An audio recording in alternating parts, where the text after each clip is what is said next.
L'elisoccorso non è un taxi e la montagna non è Gardaland. I casi sempre più frequenti di soccorso in montagna a escursionisti, ma meglio sarebbe definirli gitanti improvvisati, sono sempre più frequenti. Il presidente regionale del soccorso alpino e speleologico Rodolfo Selenati: ci sono regole che vanno rispettate. Le regole sono sempre quelle, l'importante è andare attrezzati.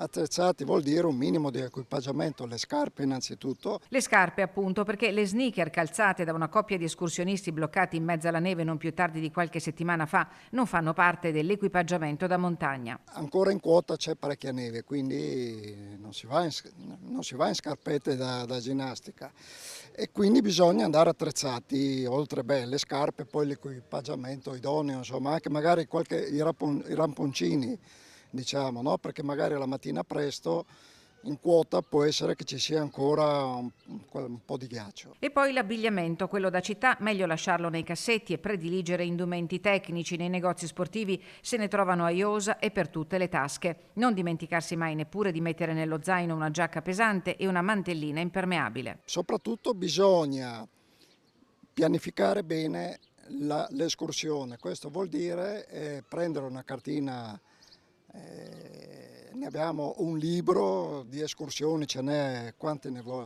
online o in edicola, e quindi bisogna pianificare l'escursione. È buona cosa partire di mattina presto e a quest'ora essere già a casa.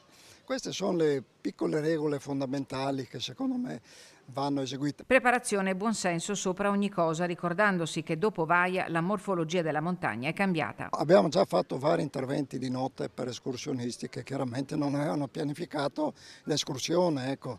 Cioè un'escursione da 6-7 ore, bisogna partire alle 6 di mattina. Da ultimo, e certo non per importanza, il rispetto per la montagna e per i volontari del soccorso alpino, veri e propri angeli in terra. Ricordiamoci che tutti noi abbiamo una famiglia a casa, ecco. E abbiamo già avuto purtroppo dei volontari su cui piangere, ecco. Quindi evitiamo questo e invito tutti alle regole